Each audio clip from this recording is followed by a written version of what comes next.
Muchas gracias. ¿En qué año naciste, Santiago? 1985, 1985. en democracia. 1985. Porque hoy está de cumpleaños el ministro. 39 años, Santiago. Hoy cumplo 39 años. Ya no la teníamos, ¿eh? Gracias a la gente de la producción que nos acercaba a este dato. ¿Para celebrar o para anotarnos únicamente en el calendario? No, hoy se anota, vamos a ver si celebramos el otro fin de semana. Cuando...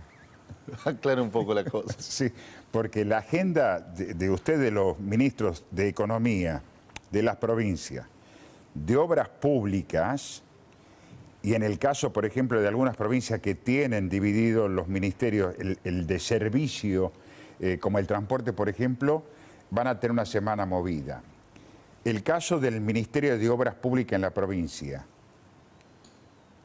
tiene injerencia sobre prácticamente todo lo que hoy está en la agenda económica, el transporte, tarifa de agua, tarifa de luz, el tema llegada de fondos para las obras. Nosotros, sí, estamos haciendo un seguimiento de todo lo que se viene ejecutando, que no pare, se va ralentizando en muchos casos y mañana casualmente estoy viajando a Buenos Aires con el ministro Abad por el tema de la ley ómnibus, por los biocombustibles, pero aprovecho y tenemos reuniones con el secretario de Vivienda, con el secretario de Transporte, que van asumiendo. Nosotros todos los días en el ministerio revisamos el boletín oficial, cuando aparece el nombramiento efectivo de algún funcionario nacional, rápidamente los contactamos y le vamos a caer a ver cuál es el plan de gestión, el plan de gobierno que tienen para las distintas áreas. Pues hasta acá van un mes recién, entonces estamos esperando que asuman y se acomoden. Incluso hay cargos que todavía no han sido ocupados. Hay un artículo relacionado a este tema que todavía no se han designado a todos, por ejemplo. No, sí, vos, por ejemplo, en obra pública tenés al secretario, que es Luis Jovine, pero para abajo todavía no armó. En energía tenés al secretario, que es Eduardo Rodríguez Chirilo, pero para abajo los subsecretarios todavía no asumieron. Más o menos se perfila quién puede ser, pero hasta que no asuman no tienen firma, no es lo mismo. Digamos. No tienen, digamos, el poder de decisión. No. Vamos por parte. Y lo venimos sosteniendo desde que estuviste acá en los estudios con el tema de transporte. Hoy, no recuerdo, Ariel nos va a sacar de la duda. Una de las provincias más complicadas está en el norte. No recuerdo bien si es Salta o es Jujuy. A ver, Jujuy, ¿cómo presenta en sociedad hoy el tema del transporte, Ariel? Bueno, viene con un paro desde hace varios días, Jujuy, que afecta al transporte. En realidad el paro empezó en el transporte del interior jujeño y es hoy uno de los temas preponderantes, temor por el futuro del transporte de pasajeros, dice el principal medio escrito que tiene la provincia de Jujuy. Preocupa a las empresas y al gremio, a Unión Tranviarios Automotor, la drástica reducción o eliminación de los subsidios por parte del gobierno nacional. Sí, temor por el futuro de la actividad, dicen los jujeños hoy refiriéndose a un sector en el que, en el caso particular de Jujuy, se vive un conflicto que se ha convertido en un paro que lleva ya varios días de vigencia. Bien, el tema transporte.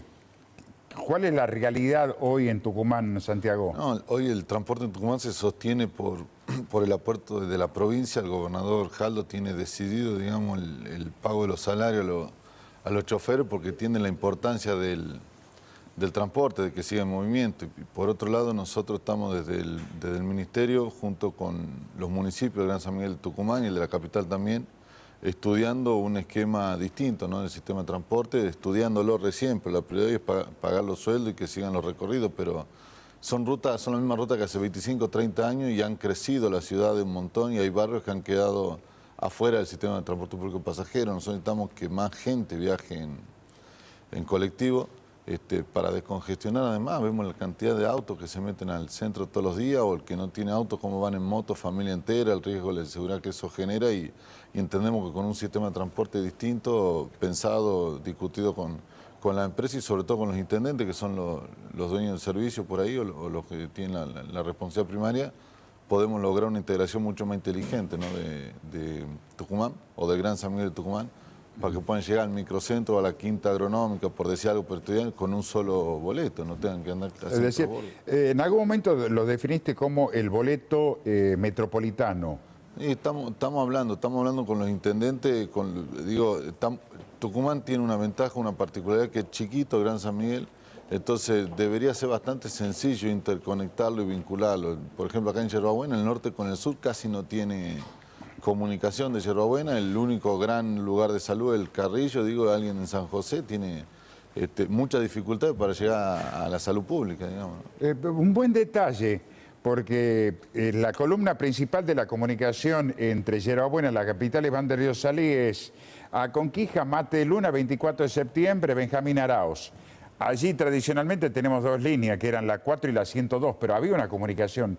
Y es verdad, desde el Yerbabuena, la parte oeste de San Miguel de Tucumán, con la zona sur, salvo la incorporación de las empresas que hacen Adolfo de la Vega, no tienen comunicación. No tiene mucha comunicación. Yo me acuerdo gente con los recursos justos, ¿no?, que quería mandar a poner a su hijo a la facultad, a la Quinta Agronómica, y debe haber 6 kilómetros de distancia y tiene que tomar 2 colectivos, pagar 2 boletos, hace que a veces sea inviable acceder o a la educación o a la salud, digamos, y pasa en todos los municipios. Por eso no es descabellado lo que planteaba Noguera en su momento, es decir, habrá que pensar en varias situaciones que se viven en los municipios del Gran San Miguel de Tucumán para buscar una solución integral, es decir, el transporte público, recolección de residuos, el tema de otros servicios en materia de seguridad, en materia sanitaria, en materia social. No, totalmente, están pegados realmente y van creciendo que las soluciones tienen que ser coordinadas o integradas en residuos, en transporte, en gestión del agua, por ejemplo. Uno hace un canal y se saca el agua encima y a la par hay otro municipio que a lo mejor la recibe en más cantidad de la que la puede gestionar. Entonces también estamos trabajando en eso para el futuro. Realmente están absolutamente vinculados los municipios de Gran San Miguel y aparte la gente, la mayoría va para Capital, pero hay mucha circulación intermunicipal. Entonces estuve con la gente del IDEP la semana pasada, porque dentro del proyecto grande del centro multimodal hay un puente más para residencial, ¿no?, para cruzar el río. Y mañana en la mañana tenemos una reunión con todos los, de nuevo, invitados a todos los municipios a ver cómo vamos avanzando en un estudio serio que vea que tenemos que conocer nuestra gente cómo se mueve, es decir, de dónde viene y a dónde va y por dónde pasa. Eso es con encuestas que se hacen. Hemos estado asesorándonos con gente de Salta, de Capital Federal, de Neuquén, lugares donde el transporte público anda bien, digamos, a ver cómo hicieron y la idea es recorrer ese camino. El transporte debe ser público, privado, combinación. Yo personalmente entiendo que debe estar bien regulado primero y después quién lo presta en las condiciones, quién sea más eficiente. La realidad es que en los grandes países del mundo, Europa o Estados Unidos, el grueso del transporte público lo gestiona el Estado. En otros lugares, en estas provincias, yo te digo, Salta, Neuquén o en Capital Federal, lo gestionan privado, pero están bien regulados, entonces anda bien. Yo eso le decía cuando teníamos la reunión. ¿Y qué hacemos con los subsidios? Los subsidios tienen que ser parte de la discusión. Digo, ¿cuánto cuesta el boleto realmente y cuánto es el subsidio? Después, por ejemplo, algo que se hizo con la electricidad es subsidiar a la demanda. No puede ser que todos paguemos el boleto al mismo precio. El que tiene posibilidad debe pagarlo pleno y el que no tiene posibilidad debe pagarlo como está o incluso más barato. No que la presión caiga sobre todos los ciudadanos como si todos tuvieran la misma capacidad económica. Eso se llama subsidiar a la demanda y con el tema de la informatización, con las tarjetas, SUBE, Ciudadana, la que sea, es perfectamente viable. Vos tenés una tarjeta que identifica al titular, cuando pasa le cobra un precio u otro. Ahí se subsidia al pasajero. Claro. Como por decir una cosa, una billetera tiene X cantidad de pesos precargada la tarjeta. Entonces el tipo va, pasa y no gasta de él, digamos, el gobierno pone ahí. Y subsidia un pasajero, no una empresa o un móvil.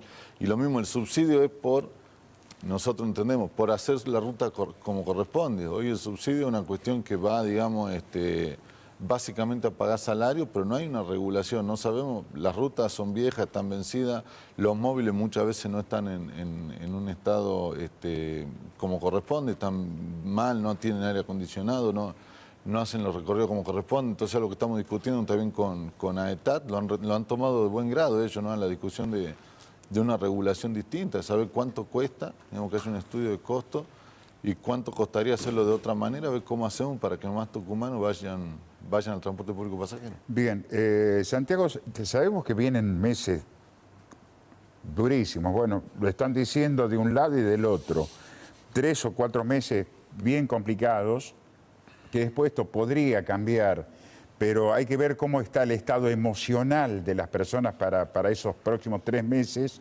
con un capítulo especial que es el inicio de las clases ahora en el mes de marzo, que es el que siempre mide el estado económico y social de las personas.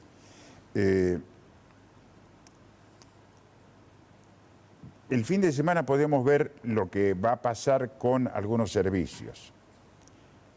Muy sensible. Agua, en algunas provincias, han aumentado más del 100%.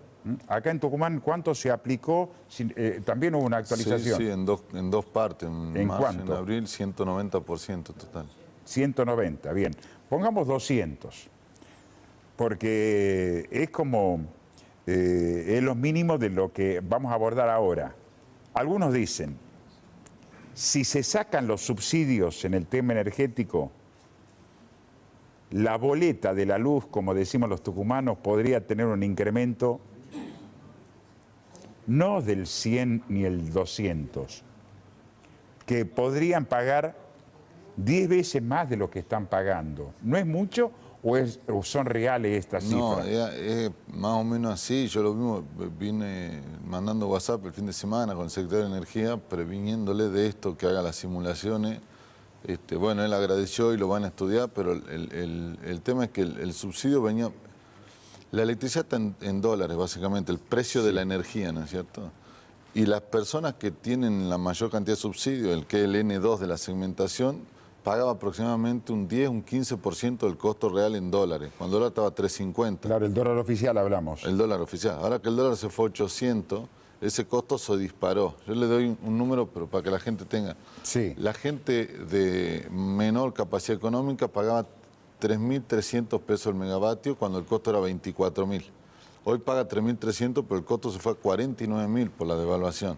Con lo cual, retirarle todo el subsidio en poco tiempo va a hacer que esa factura, sí, por 7, por 9, por 10 puede llegar a multiplicarse. Entonces, ¿cómo hacer para mantener en eso el subsidio? Y bueno, retirarlo de los que tenemos mayor capacidad de pago, que también tenemos que esperar, y sí, un 100, 120% del que no tiene subsidio. A ver, ¿cuál sería? Nosotros la conocemos a través de la letra T. La T1, T2, Sí, T3. sí, en la segmentación esa, la famosa segmentación que hizo en la gestión pasada, Sí. el que pidió subsidio está ahí, entre 1.500, y el que no pidió subsidio, que ya lee en su factura que no dice subsidio del Gobierno Nacional, lo mismo tenemos que esperar que se duplique esa factura cuando se traslade al precio la devaluación, digamos. Todavía no se trasladó. ¿Y qué va a pasar con las tarifas sociales? ¿Esa no va a desaparecer? No, la tarifa social es de la provincia y la mantenemos. El problema es que pesa el costo de EDET, Tucumán, pesa cada vez menos en la factura. Entonces, aunque haya tarifa social, si no hay un subsidio nacional en el componente nacional que es energía, los mismos los incrementos pueden llegar a ser muy, muy pronunciados, ¿no?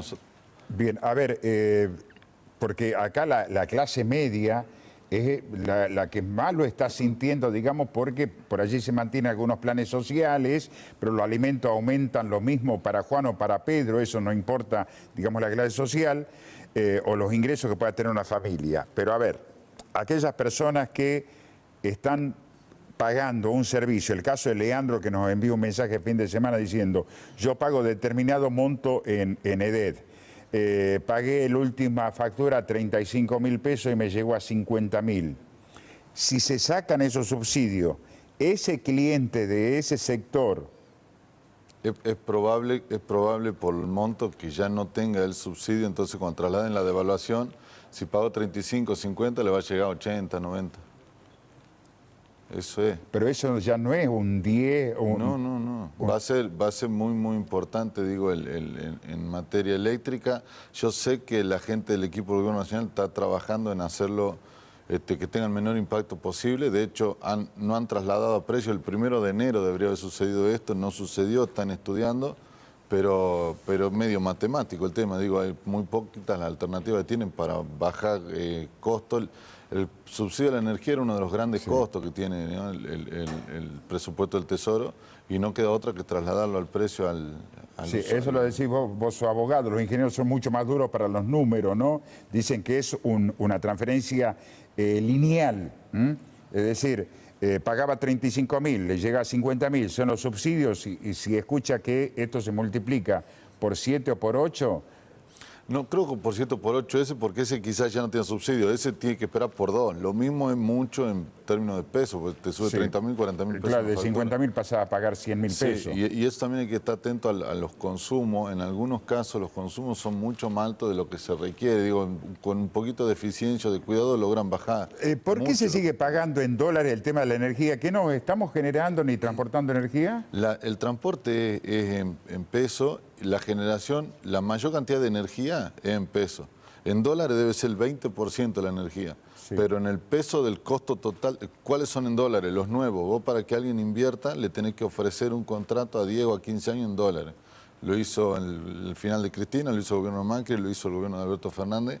Entonces vienen nuevas inversiones con 10 años en dólares. Ese 20% de la energía representa el 85% del costo del sistema. Entonces cuando el dólar oficial se mueve, impacta en las remuneraciones. Los otros días incluso habíamos tenido varios mensajes porque habías manifestado, ¿Tucumán produce la energía suficiente para lo que consume y suma energía al sistema interconectado o no? Sí, Tucumán produce más del doble en el Bracho, por ejemplo, solamente, que uno de los ciclos combinados más grandes. ¿Y por qué se paga cara la tarifa? No, porque el sistema nacional, donde se produce, no tiene ninguna repercusión en las provincias, que es una discusión que hay que dar. Las provincias que generan contra las que son consumidoras, en algún momento tenían un diferencial, eso se corrigió cuando fue Aranguren ministro, y todos pagan lo mismo, digamos. Sí. No importa si vos sos exportador o importador de energía. No sé si vale la comparación. Las provincias productoras de petróleo cobran sus regalías, ¿no es así? Claro. Y nosotros producimos energía, no cobramos regalías. No, solamente la hidroeléctrica cobra regalías, que de nuevo, qué casualidad, son las mismas provincias productoras, si querés, del petróleo, donde tienen las mayores hidroeléctricas, o Yacyretá, Corrientes, Misiones. Nosotros tenemos muy poquita hidroeléctrica en el Cadillal, en Escava, pero tenemos gran ciclo combinado, que es gas, y no paga regalías, digamos. No paga regalías. Porque lo mismo que discute la provincia de Buenos Aires, más allá si tiene el gobernador, si es Scioli, si es Vidal, si es Kicillof.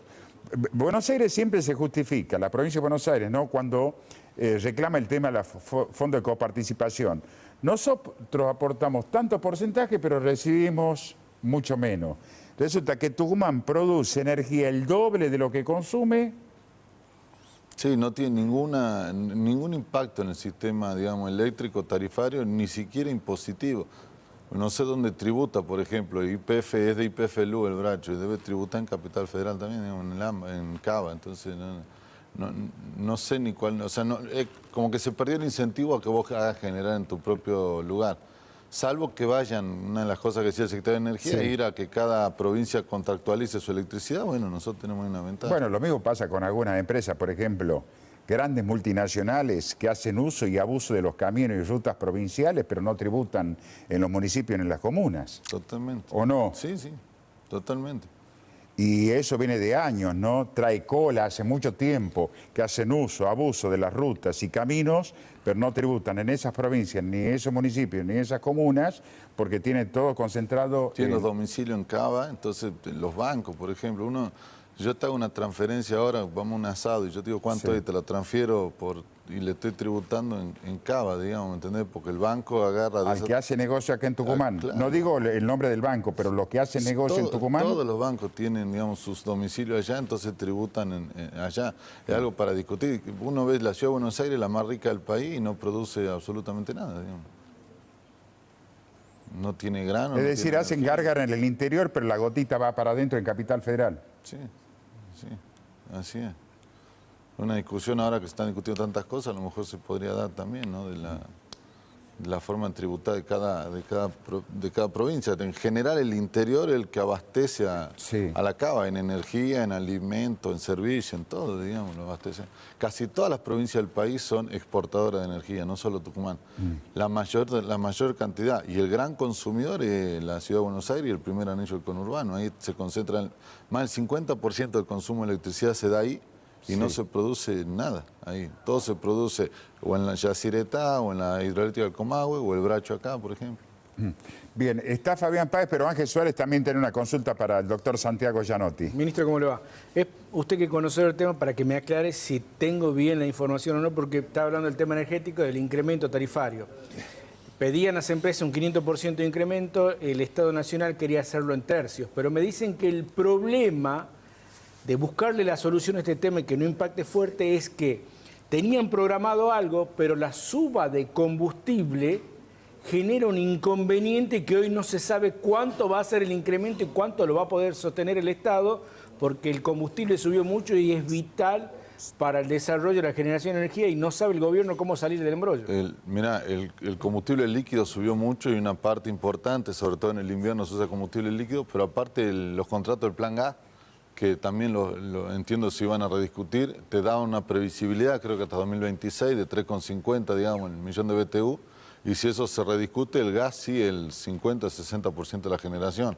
Con lo cual sí, todavía no está definido los costos, no hay precio en general para muchas cosas, hay que esperar que se estabilice. El tema es que cada mes que pasa va a ser subsidio adicional que el gobierno nacional va a tener que erogar y va en contrapelo de lo que el presidente está pregonando, intentando realizar, que es ir a reducir fuertemente el déficit, digamos. Santiago, proyecciones, próximos 4 meses. Nosotros estamos muy esperanzados en que asuman las autoridades nacionales y nos digan cuál es su plan de gobierno. Nosotros tenemos acá priorizada lo que obra y servicio. Lo que necesitamos, por ejemplo, el secretario de Transporte fue presidente del Consejo Federal de Transporte, un tipo, me contaba el contador Nicastro, que es el secretario de Transporte de la provincia, que siempre renegó de las diferencias, la asimetría del interior con el AMBA, el subsidio por habitante. Entonces podemos esperar un régimen distinto, que haga un poquito de justicia y que nos permita sostener nuestro transporte público pasajero. ¿Todas las obras están paradas hoy en Tucumán? No. Hoy está, yo estuve la semana pasada, por ejemplo, la alcaldía de Delfín Gallo y la gendarmería y las talitas están en obra y yo mañana tengo reunión con el secretario de provincia en Buenos Aires para que terminen de autorizar un incremento del crédito que había gestionado el gobernador Jaldo y está preaprobado. Está próximo a lo que nos dicen de Lenosa, tuvo el doctor Capoño la semana pasada en el Lenosa con el subadministrador que ya asumió.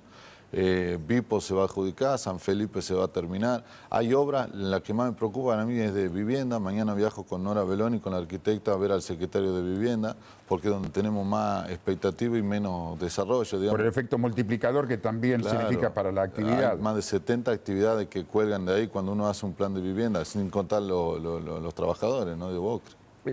¿La cárcel cómo está?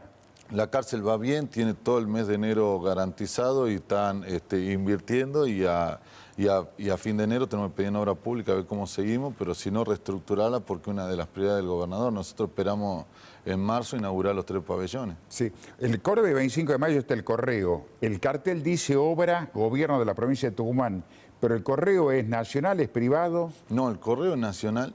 Es nacional y esa obra yo no la tengo en agenda en la agenda del ministerio. Porque me llama la atención porque hace mucho tiempo que no veo el movimiento y está justo en un nudo tan fuerte en materia de circulación vehicular que está ocupada la vereda en 2 tramos, en la misma ochava y a mitad de cuadra entre Córdoba, entre 25 de mayo y Muñeca. Esa obra, porque dice gobierno de Tucumán, y me llamó la atención porque el correo es nacional. El correo es nacional, digamos, una empresa pública y ellos determinan como con los aeropuertos, ¿no? Determinan la obra en sus distintas reparticiones, habrán elegido la de Tucumán, pero yo cuando pedí, digamos, hicimos la transición de la gestión, no figura esa obra en ninguna de las reparticiones del ministerio. Quizá la está ejecutando algún otro organismo de la provincia que yo no conozco. Sí, y la otra obra que también nos había anticipado lo que se está haciendo, ¿sigue en marcha lo del Complejo Muñoz? Sí, sigue en marcha el Complejo Muñoz, Casa Activa, estuve hablando con él para jubilado, estuve hablando con Nora. Lo que necesitamos saber cómo continúa. Nosotros tenemos Casa Activa, es el único programa.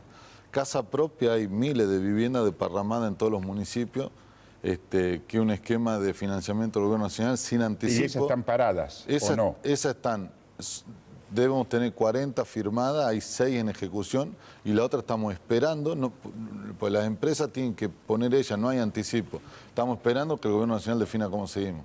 Y después el Procrear, que tiene todo el tema de los chañaritos, digamos, que viene avanzando y también ahorita con alguna dificultad de financiamiento. 9306. ¿Cómo está esa obra? Digo, la salida de San Miguel de Tucumán, el puente elevado, Termas de Río Hondo. No, esa está totalmente paralizada. Otra de las cosas, esa es de Vialidad Nacional, esa tampoco la estamos ejecutando nosotros la provincia. Entonces vamos a preguntar cuáles son qué piensan hacer, cómo piensan seguir. Nosotros entendemos que esa es una obra que sí a lo mejor amerita algún análisis como el que propone el Gobierno Nacional de peaje por el tránsito que tiene. Pero hay que esperar que asuma el nuevo administrador de Vialidad Nacional y preguntarle cómo van a continuar. ¿Qué van a hacer con esto? Sí. Porque una cosa es lo que viene de Santiago hacia Tucumán y otra cosa es la que hace Tucumán-Santiago. Sí, son dos obras, pero llegan al mismo lugar, digamos. Nosotros Claro. estamos Que se defina. Que se defina. Doctor Santiago Gianotti, gracias, muchas felicidades, Gracias, 39 años. Gracias, Omar. Es decir que cuando, escuchen bien, a ver, ¿cuánto tenías en el 92? Y en el 92 tenía años. 7, iba a segundo grado, digamos. ¿Vos sabías que en esa época 7. apareció un grupo musical que se llama Los Nocheros? ¿De los 92 son los nocheros? De Los Nocheros, bien. Usted sabe que después se separaron, se fue Jorge Rojas. Y ahora el 16 de febrero se van a reencontrar nuevamente en el patio de la casa de Jorge Rojas, porque él es de Sal Si Puede. Hay localidades ahí en Córdoba que hay que estudiarle el origen, ¿no? ¿Por qué tienen determinados nombres? Y van a volver a encontrarse. Tanto tiempo, pasó hace 30 años, hacían su debut acá en Tucumán y no debutaron en estadio, debutaron en la radio, en LB7, con el programa con Noemí Colomano. Noemí era conductora de Radiodinámica y los Nocheros debutaron en el 92 en el estudio de LB7 y después fueron a un recital en Caja Popular y que significó el despegue. Hacían una canción como La Yapa, por ejemplo, entre otras, La Mora Blanca y La Mora Negra. No sé por qué habrá escrito esa canción el Yuyo Montes. Acá habrá hecho referencia a Yuyo Montes cuando escribió La Mora Blanca y La Mora Negra. Daniel Bolañez desde la madrugada que está separando un video histórico de los Nocheros del año 92. Con esto vamos a ir a los datos de la guía y celebrando el cumpleaños de Santiago Gianotti. Gracias, Santiago.